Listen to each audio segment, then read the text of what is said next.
Good day, everyone. We'll be discussing the topic writing a position paper, which aims to generate support on a certain issue.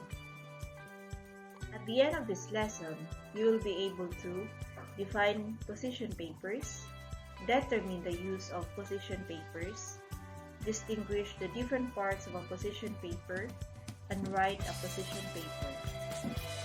What are the issues in which a position paper may be effectively used in our present society? We have social issues, educational issues, technology, media, relationships, war and peace, environmental issues, and politics. Now let us define what is a position paper. According to Fleming in 2018, a position paper is one where an author chooses a side on a particular topic and build up a case for your opinion or position. Building up your case will entail the use of facts and statistics to convince the readers that the author's position in the matter is the best one. Also, according to Merriam-Webster, a position paper is the detailed report that recommends a course of action on a particular issue. In addition, a position paper presents an arguable opinion about an issue. The goal of a position paper is to convince the audience that your opinion is valid and worth listening to. The ideas that you are considering need to be carefully examined in choosing a topic, developing your argument, and organizing your paper. Here is a brief explanation of what is a position paper. It is an essay that presents an opinion and make a claim about an issue. It is also a stand supported by arguments and evidences. Now, why do we need to write a position paper? Position papers are written for the purpose of generating support regarding a particular stand or idea. Also, the fundamental goal of a position paper is not only to present your stand on an issue or idea, but also to determine how your stance is related to the arguments of the others. So in writing your position paper, we have three main parts. Starting with the introduction, it should start with a topic sentence that attracts attention and summarizes the issue. Your introduction should also inform your reader about your point of view, followed by the body of your position paper. We have three main points.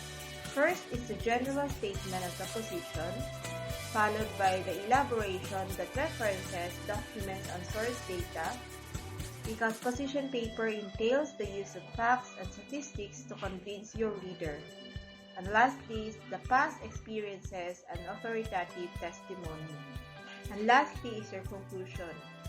This is the part where you are going to give your summary, your conclusion, and your argument. This is an additional information on how to write your introduction.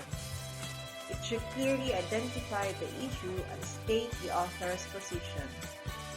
In writing your introduction, it should be written in a way that catches the reader's attention.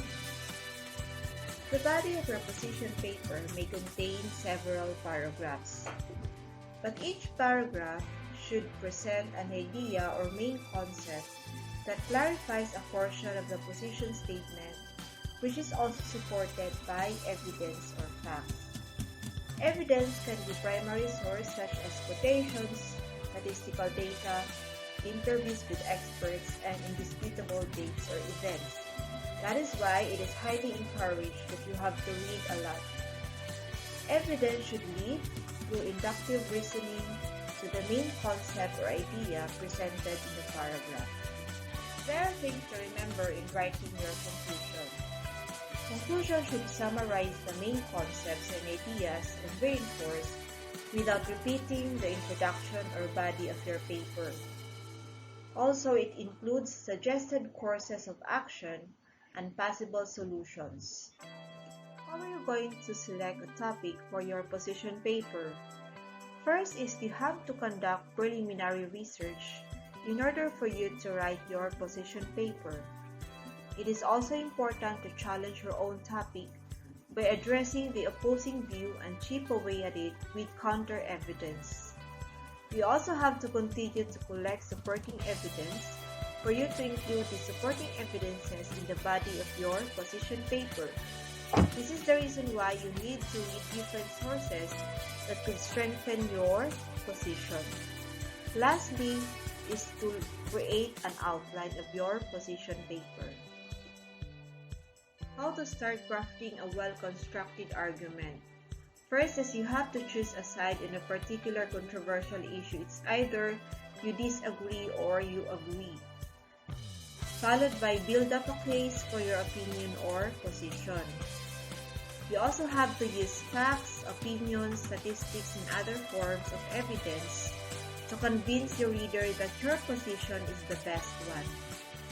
These are the things to remember in writing your position paper paragraph to paragraph. You have to keep your voice active. Quote sources to establish authority. Stay focused in your point of view throughout the essay. You also have to focus on logical arguments. And lastly, don't lapse into summary in the development. You have to wait for the conclusion. Now, you are ready to write your position paper. But make it sure that in writing your position paper, you have to write with confidence.